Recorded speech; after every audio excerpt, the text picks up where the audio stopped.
자, 오늘의 말씀 제목입니다. 고난에 대한 역설적인 그리스도인의 신앙의 자세인데요. 세상 사람들이 알지 못하는 우리 그리스도인들의 신앙의 비밀 중에 하나가 이 고난을 당했을 때의 이 역설적인 자세입니다. 그것은 따라서 하십니다. 즐거워하라. 고난 중에도 기뻐하고 즐거워하는 것, 이것이 바로 세상 사람들이 아직까지 이해하지 못하는 그런 신앙의 역설의 은혜인데요. 오늘 13절 말씀을 보십시다. 여기 보시면 즐거워하라가 몇 번 나오는지 말씀을 읽으시면서 여러분 한번 헤아려 보시고, 그런데 말씀을 얼핏 보면 2번이 나옵니다. 그런데 자세히 보시면 3번이 나옵니다. 한번 여러분 자세히 읽어보도록 합니다. 합독합니다. 오히려 너희가 그리스도의 고난에 참여하는 것으로 즐거워하라. 이는 그의 영광을 나타내실 때에 너희로 즐거워하고 기뻐하게 하려 함이라. 문자적으로 읽으면 몇 번 나오죠? 2번 나옵니다. 그런데 자세히 읽으면 몇 번 나와요? 3번 나오죠. 즐거워하라, 즐거워하라. 그리고 뒤에 보시면 뭐 해라? 기뻐하라. 이것도 사실은 같은 의미여서, 그래서 이 한 절의 말씀에 이제 우리들에게 앞에 보시면 그리스도의 고난에 참여하는 것을 짜증내거나 시험 들거나 스트레스 받거나 불평하거나 그러지 말고 오히려 뭐 해라? 즐거워해라. 즐거워하고 뭐 해라? 기뻐하라고 우리에게 권면하고 있습니다. 시편 119편 71절, 여러분 이 말씀 다 좋아하시죠? 여기 보시면 따라서 하십니다. 고난 당하는 것이 내게 무엇이라? 유익이라. 내가 이를 통하여 주의 뭐를 배우게 되었나이다? 율례를 배우게 되었나이다. 때로는 고난이 우리를 주의 율례를 배우게 하고 우리의 믿음과 영성에 유익이 될 때가 있어서 하나님은 때로는 우리들에게 고난을 허용하십니다. 사도 베드로는 성도가 예수님을 믿다가 고난을 당하게 되면 어떻게 믿음으로 해석을 하고 또 어떻게 신앙의 자세로 받아들여야 할 것인지를 오늘 본문의 총 5가지로 우리들에게 인도해 주고 있는데요. 첫 번째는 이상하게 여기지 말라는 거예요. 이상하게 여기지 말라. 연단과 고난을 당할 때 이상하게 여기지 말라. 12절입니다. 합독합니다. 사랑하는 자들아, 너희가 연단하려고 오는 불시험을 이상한 일 당하는 것 같이 이상히 여기지 말고, 예수님 믿다가 고난과 연단 당하면 이상하게 여기지 말라는 거죠. 여기에 연단은 이제 우리를 단련하시기 위하여 하나님이 시키시는 훈련의 과정입니다. 우리가 예수님을 믿고 난 다음에 왜 연단이 필요할까요? 그것은 우리가 참다운 하나님의 성도로 우리가 자라게 하기 위함입니다. 우리가 예수님을 믿었다고 해서 하루아침에 세상적인 습관이나 또 세상 정욕이나 그런 이생의 자랑에 우리가 그렇게 변화가 오지 않습니다. 우리는 거기에 길들여져 왔기 때문에, 만약 여러분들이 20살에 예수님을 믿었다 그러면 20년 동안에 어떤 그런 데 길들여져 왔던 거죠. 40살에 예수님을 믿었다 그러면 40살에 그렇게 길들여져 왔을 거예요. 그래서 이런 부분이 하루아침에 그 사람의 기질과 할례받지 못한 기질, 원죄의 속성들이 하루아침에 변하는 것이 아니기 때문에 하나님은 우리를 진짜 기름도 참기름이 있듯이 믿음도 참 성도가 있듯이 우리를 진짜로 만드시기 위해서, 우리를 성장하고 성숙하시기 위해서 하나님 때로는 우리를 연단의 과정으로 사용하신다고 하는 거예요. 오늘 운물가의 여인이 이 찬양 부를 때마다 저에게는 남다른 추억이 있습니다. 운물가의 여인처럼 아마 여러분들도 어느 찬양하면 그 찬양에 나름대로 어떤 감동과 은혜가 있을 텐데요. 제가 신앙생활 할 때는 고등학교 1학년 때 제 발로 교회 갔습니다. 누가 전도해서 간 것이 아니라 제 발로 교회 갔는데요. 그래서 이제 신앙생활을 처음 시작하면서 그 해에 오랫동안 신앙생활을 하던 이제 같은 동년배죠. 허지송이라고 하는 그 학우가 이제 저보고 그때 그 찬양 대회가 있었는데 저보고 듀엣으로 같이 나가자 그러더군요. 근데 저는 그때마더라도 찬양에 대해서 전혀 제 문화에 익숙지도 않았고 찬양을 부르는 기법이나 찬양을 잘 알지 못했던 그런 때였습니다. 찬송이 좀 났을 때, 복음성가가 좀 제게 났을 때 기독교 문화를 전혀 알지 못했던 터였기 때문에 그래서 그 친구가 저보고 같이 나가자 그래서 순전히 의리로 그렇게 나갔습니다. 그때 불렀던 곡이 음물가의 여인처럼이었어요. 그런데 우리가 대상을 받았습니다. 제가 노래를 잘해서가 아니라 그 친구가 잘해요. 그래서 저는 묻어간 거죠. 어쨌든 듀엣 때 대상을 받았는데 그때에 이 음물가의 여인처럼 이 찬양을 들을 때마다 새록새록 그때 은혜가 있습니다. 나중에 심사위원이 평가를 하는데 잘했다 그러더군요. 그런데 제가 객관적으로 보더라도 그 친구가 노래를 잘해요. 저는 그냥 묻어간 겁니다. 그런데 심사위원이 평가하기를 제가 부를 때에 그렇게 은혜롭게 불렀대요. 나는 내 모습을 잘 알지는 못하지만 아무래도 첫 신앙이 순수한 건 있는 것 같아요. 그러니까 잘 모르지만 모르니까 두렵고 떨림으로 순박한 마음으로 그렇게 간절히 불렀던 기억은 납니다. 그리고 준비하면서 은혜를 받았고 그래서 찬양은 잘 못하지만 그 친구는 잘해서 점수를 받았고 저는 아마 심사위원을 볼 때에 신앙의 초신자가 좀 이렇게 좀 간절한 그 표정을 보고 점수를 주지 않았을까 그 생각을 하면서 이 찬양을 부를 때마다 그때 은혜가 새록새록 제게는 감동이 됩니다. 어쨌든 우리가 예수님을 믿고 난 다음에 하루아침에 변하는 것은 아니죠. 그래서 하나님 우리를 변화시키기 위해서 때로는 연단을 하십니다. 연단을 하시는데요. 자, 그런데 이 말씀은 너희가 연단을 받을 때에 후렴절에 보시면 이상하게 여기지 말라는 거예요.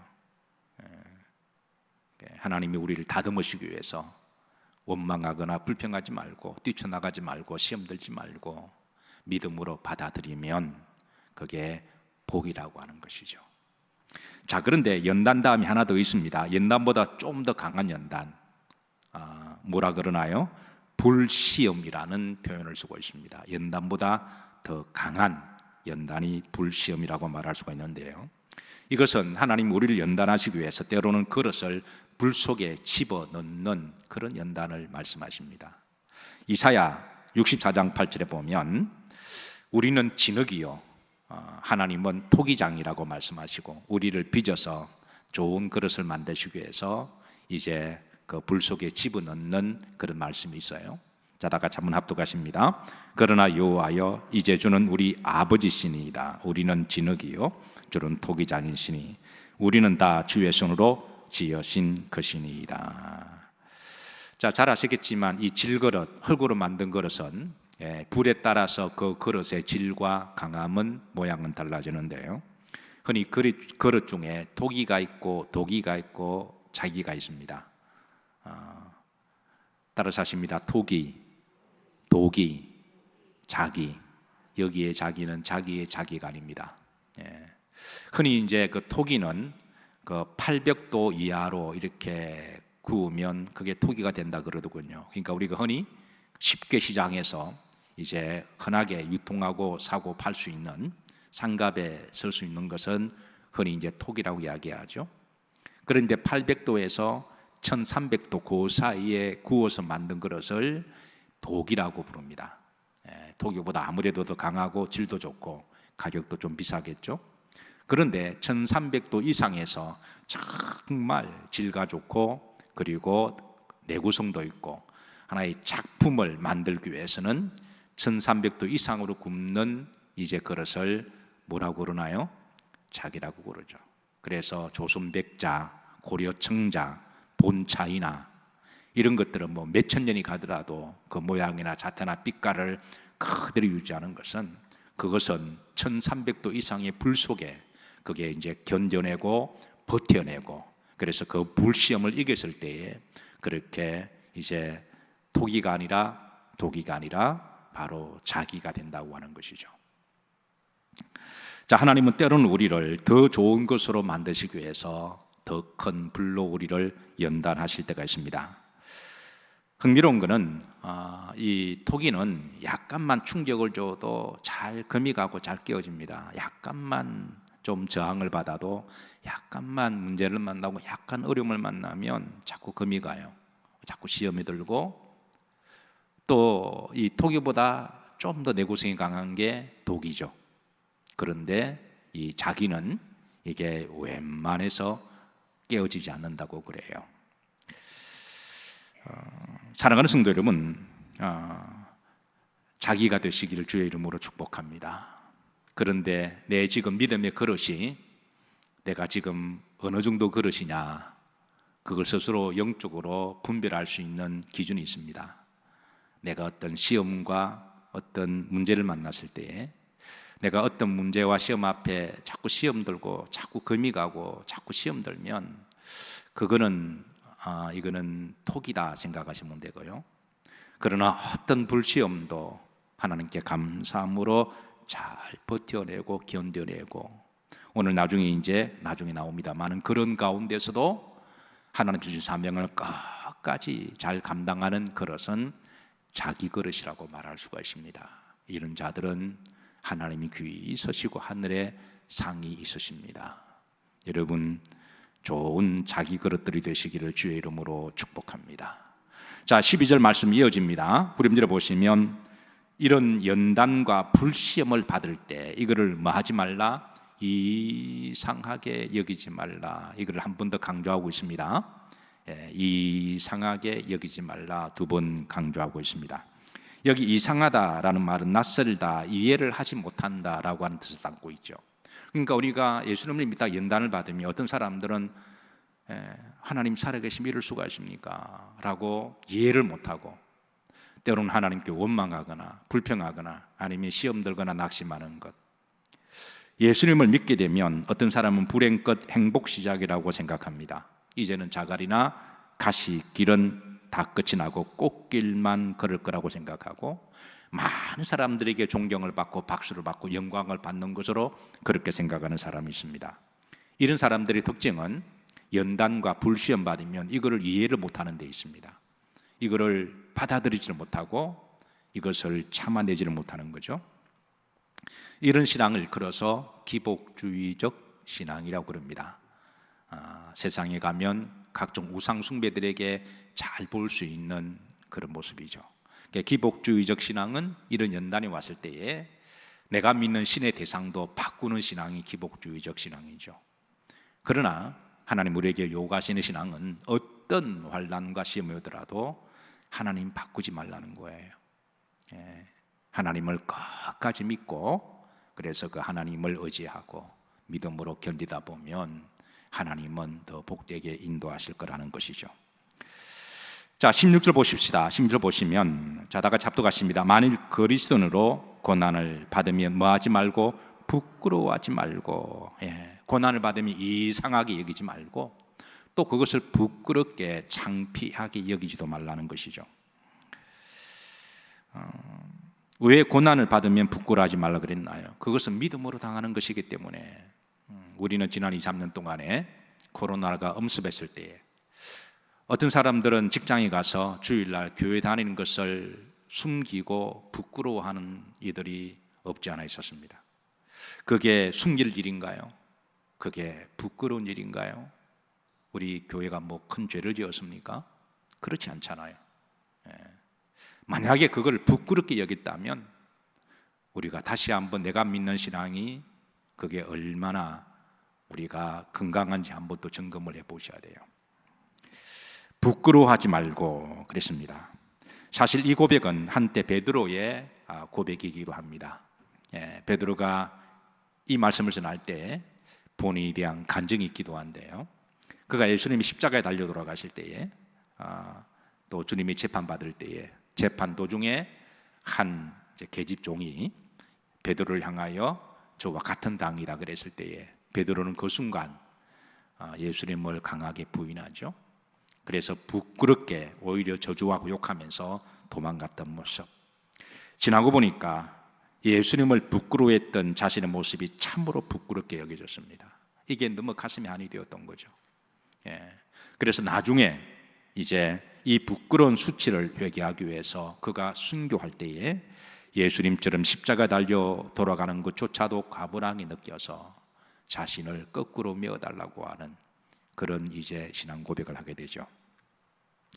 사랑하는 성도 여러분, 여러분도 한때 주님을 믿음으로 말미암아 부끄럽게 여긴 적은 없으신가요? 만약 그런 부분이 있다면 회개하시고 다시는 내가 믿는 주님이 어떤 상황 속에서 부끄럽게 감출 것이나 창피하게 여기지 마시기를 주의 이름으로 축복합니다. 어느 교회 권사님이 동네 마켓에서 물건을 사려고 들어갔어요. 자, 물건을 사면서 조금 비싸게 여겼다고 생각했는지 그 주인에게 깎아달라고 그랬습니다. 많이 쓰는 말이죠. 깎아주세요. 깎아주세요. 사게 해주세요. 그래서 주인이 조금 깎아주었대죠. 동네 사람이니까. 그런데 이 권사님은 더 깎아달라고 요구를 했습니다. 주인이 볼 때는 속으로 이런 손님을 뭐라고 여길까요? 진상이라 그러죠. 그런데 그것을 또 표현할 수가 없어서 왜 동네 장사니까 괜히 또 이게 오해가 되었다가는 동네방네 다 떠들고 돌아다니기 때문에 속으로 진상이라 여기면서 또 깎아주었다 그래요. 근데 깎아준데 또 깎아달라 그래요. 그래서 주인이 정말 이거는 정말 손해보고 팔았다고 그럽니다. 정말 그래도 사이를 좋게 잘 지내야 동네 장사니까 속으로 진상이라고 생각했는데요. 이 마켓 주인이 얼마 있다가 교회에 등록을 했습니다. 웬 마음의 변화가 있었는지 모르지만 본인도 이제 신앙생활을 해야 되겠다 싶어서 교회 갔는데 이제 교회 오게 되면 목사님이 웰컴을 하고 새가족실로 인도하잖아요. 그래서 기쁜 마음으로 목사님을 만나고 새가족 갔는데 그 진상이 그어서 새가족 안내위원이라는 거예요. 눈이 딱 마주쳤습니다. 어떻게 되었을까요? 그 마켓 주인이 등록을 했을까요? 아니면 다시는 오지 않았을까요? 그건 여러분의 상상에 맡기도록 하겠습니다. 우리가 믿음 생활을 하다 보면 부끄럽고 창피하게 행동할 때 혹 베드로처럼 그런 적이 있으면 여러분 우리가 빨리 그 부분은 털어버리시고 회개하시고 다시는 그런 일이 없기를 우리가 기도하십시다. 사도 베드로가 예수님을 믿다가 고난당할 때 부끄럽게 여기거나 또 그 고난을 피하기 위해서 수치스럽게 행동하거나 비굴하게 그렇게 행동을 취하지 말라는 거예요. 오히려 당당하게 겸손하면서도 오히려 기쁘게 그 고난을 맞이하라는 것입니다. 자, 4장 13절입니다. 13장 13절 다시 한번 합독합니다. 오히려 너희가 그리스도의 고난에 참여하는 것으로 즐거워라. 이는 그의 영광을 나타나실 때에 너희로 즐거워하고 기뻐하게 하라 함이라 그랬습니다. 자, 사도 베드로는 왜 그리스도의 고난에 참여하는 것을 기뻐하고 즐거워하라고 하느냐 하면 그 이유가 바로 그의 영광을 나타나실 때에 하나님 앞에 영광으로 쓸 때 하나님께 영광을 돌리게 하시기 위해서 그렇다고 하는 것이죠. 이게 참여라고 하는 것은 이 적극적인 이 자세를 반영하고 있습니다. 그러니까 고난이 왔을 때에 이거는 좀 적극적인 자세로 어떤 소극적으로 가급적이면 피하고 도망가는 그런 자세가 아니라 오히려 도전적인 자세로 우리 좀 적극적인 자세로 그렇게 하라는 거예요. 어떠신가요, 여러분? 이 말씀 여러분들에게 도전이 되시나요? 어떤 사람은 고난 자체를 부담스러워하고 고난이 오면 그냥 이렇게 싹싹싹 피해가려고 비사이를 피해가듯이 그건 아주 소극적인 자세죠. 나중에 이런 자세도 언급합니다. 그런 식으로 고난을 피해서 고난을 안 받으면 그런 구원은 부끄러운 구원이라고 일침을 또 우리에게 자극을 줘요. 그렇다고 구원에 탈락되는 건 아닌데 그렇다고 그것이 성도의 바람직한 자세는 아니다. 오히려 이 참여하는 것을 좀 적극적으로 좀 그런 자세로 좀 그렇게 하라고 오히려 권면하고 있습니다. 16절입니다. 합독합니다. 만일 그리스도인으로 고난을 받으면 부끄러워하지 말고 도리어 그 이름으로 하나님께 뭘 돌리라? 영광을 돌리라. 좀 적극적인 자세로 내가 참여하면서 하나님께 영광을 돌리라. 사도 바울은 이 고난의 영광에 대해서 로마서 8장 17절에 이렇게 증거를 하고 있습니다. 합독합니다. 자녀이면 또한 상속자, 곧 하나님의 상속자요 그리스도와 함께한 상속자니 우리가 그와 함께 영광을 받기 위하여 고난도 함께 받아야 할 것이니라. 이거는 신앙의 상식을 이야기합니다. 상식적으로 우리가 하나님께 영광을 받기 위해서, 상급을 받기 위해서는 고난도 받는 게 상식이 아니지 않냐. 상속은 물려받는 상급을 이야기하죠. 우리가 하늘나라에 가면 하나님께 물려받는 많은 상급이 있는데 하나님이 누구에게 그 상속을 주시겠느냐? 그거는 그리스도와 함께 고난을 내가 좀 기쁘고 즐겁게 비하는 게 아니라 적극적인 어떤 교회에서 좀 고난 일이 있으면 제가 하겠습니다. 이런 자세죠. 제가 하겠습니다. 제가 헌신하겠습니다. 주가 서시겠다 그럴 때에 마지못해가 아니라 기쁨과 즐거움으로 제가 하겠습니다. 이게 바로 참여하는 적극적인 신앙의 태도를 이야기하시고 이런 이들에게 하나님께서 하늘의 영광의 상속의 상급이 있음을 이게 상식이지 않느냐라고 바울은 증거하고 있습니다. 자, 세 번째입니다. 자, 그리스도인의 이름으로 치욕을 당하면 복이 있음도 알아야 함을 알려주는데요. 14절입니다. 합독합니다. 너희가 그리스도의 이름으로 치욕을 당하면 복이 있는 자로다 그랬습니다. 치욕은 아주 이렇게 부끄럽고 수치스러운 그런 욕을 먹는 걸 이야기를 하죠. 때로는 예수님을 믿다 보면 남은 또 오해를 받기도 하고 오욕을 듣기도 하고 치욕을 당하기도 합니다.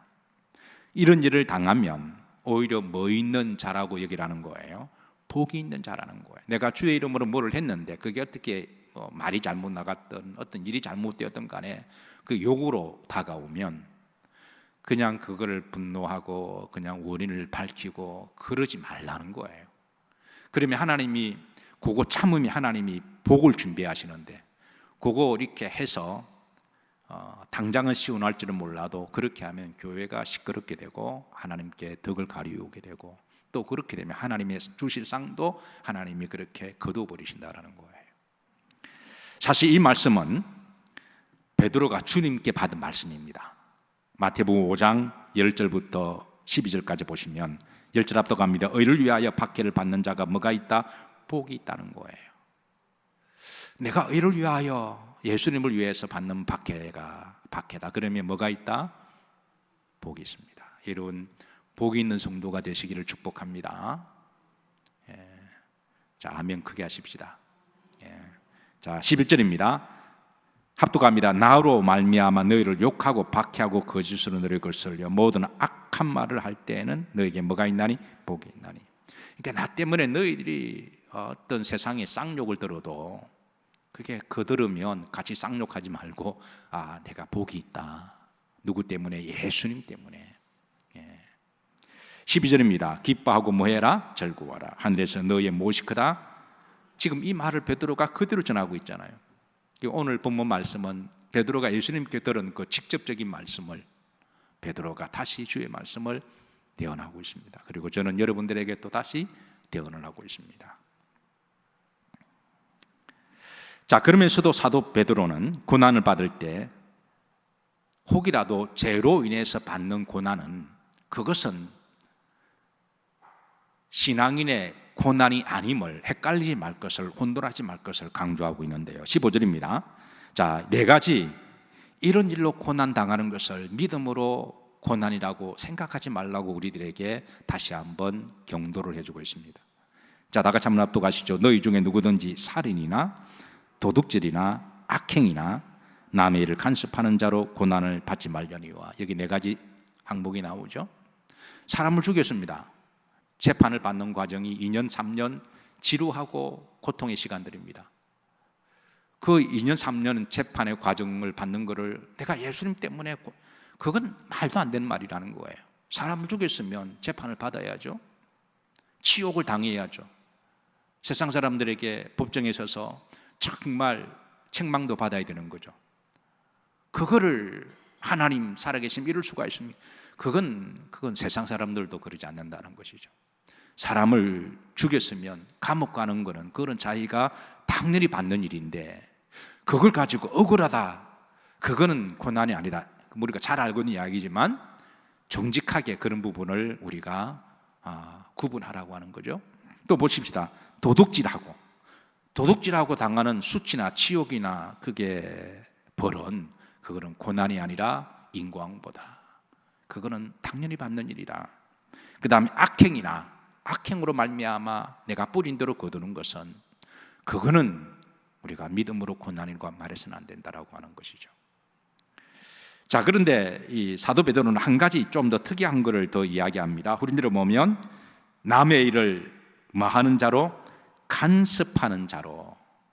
남의 일을 간섭하는 것은 살인이나 도둑질이나 악행하는 그런 죄는 아니지만, 그런데 쓸데없이 남의 일에 간섭함으로 말미암아 오는 고난은 그런 지롭지 못한 고난이라는 거예요.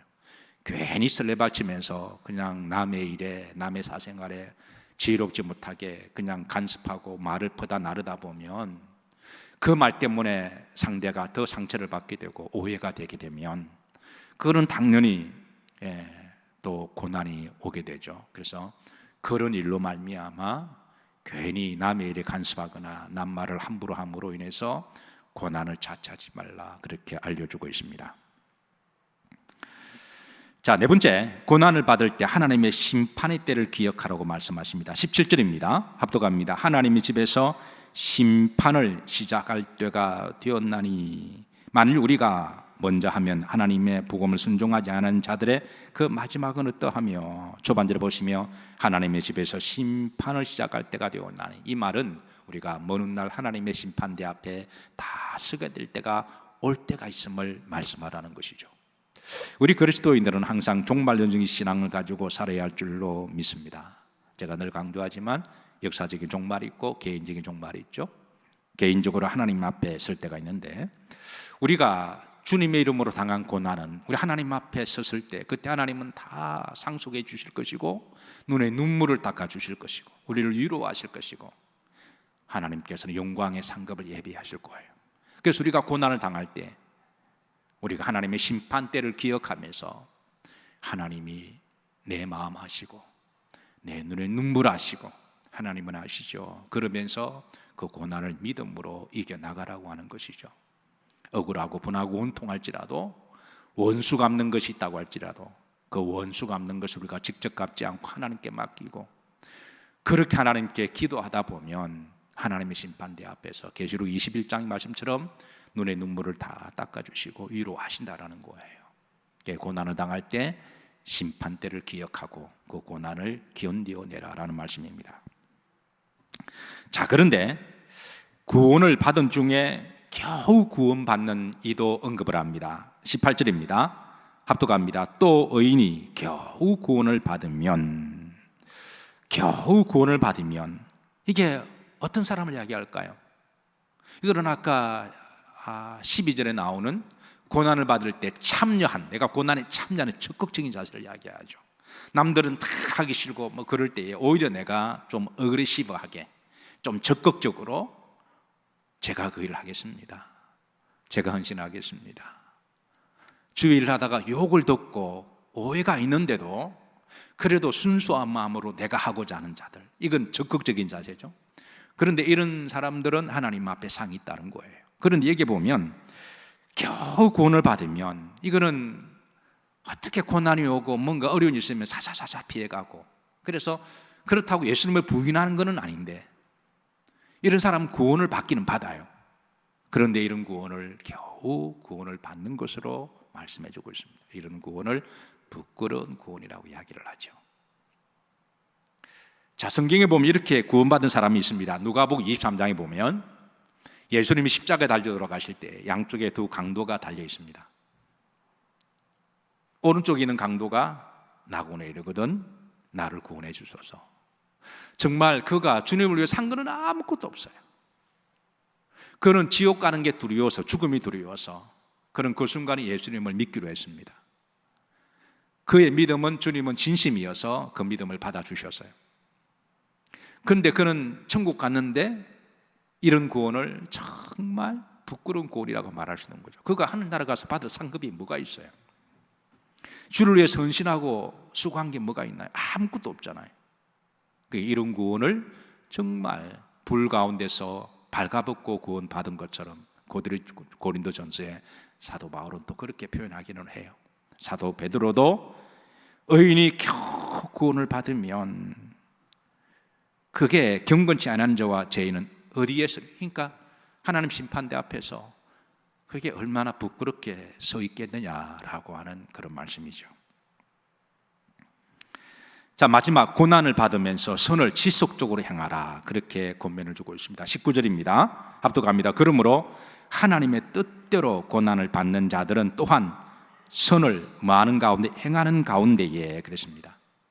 그러니까 고난을 받으면서도, 그 고난에 내가 적극 참여하면서도, 고난을 받으면서도 낙심하고 절망하고 그냥 버티고 견디는 정도가 아니라 주신 사명을 계속 잘 감당하라는 거예요. 목사님, 내가 좀 이 시기 지나면 내가 다시 할게요. 충분히 이해가 됩니다. 충분히 이해가 되지만, 그러나 사도 베드로는 고난을 받는 가운데도 그렇게 물러서지 말고 계속 선을 행하고 계속 봉사하고 계속 섬기라는 거예요. 왜냐하면 힘들고 어렵지만 따라서 하십니다. 이 또한 지나가리라. 이 또한 지나갑니다. 지나가고 난 다음에는 그 불같은 연단을 통하여 하나님 우리를 정말 더 다듬어 가셨고 더 성장하게 하시고 성숙하게 하시고 하나님이 기뻐하는 성도가 되고 또 하나님이 영광을 받으시고 또 그로 말미암아 주변 사람들이 다 보고 있잖아요. 주변 사람들이 나도 저분처럼 믿음 생활해야 되겠다. 이게 얼마나 신앙의 아름다운 유산인가요? 그래서 사도 베드로는 하나님의 뜻대로 고난을 받는 자들, 그러니까 내가 뭐 잘못해서 고난 받는 게 아니라 하나님의 뜻대로 하다가 고난을 받는 것은, 그것은 오히려 고난에 와서 내가 참여하고 적극적으로 좀 내가 참여하고, 그리고 선을 계속 행하고 계속 전도하고 계속 기도하고 계속 봉사하고 계속 헌신하고 그렇게 믿음으로 묵묵하게 하다 보면 하나님은 더 귀하게 복되게 성도로 만들어 가실 줄로 믿으시기를 바랍니다.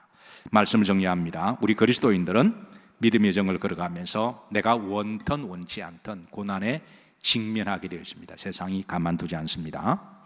어떻게 보면 믿음 생활이라고 하는 것은 영적인 싸움이죠. 전투죠. 우선 자신과의 싸움입니다. 내 속에 있는 육신의 정욕, 안목의 정욕, 이생의 자랑, 할례 받지 못한 기절, 예수님을 믿기 전에 세상에서 배웠던 못된 것들, 이런 것도 우리 속에 있는 거거든요. 그러니까 이런 것들을 우리가 싸워야 됩니다.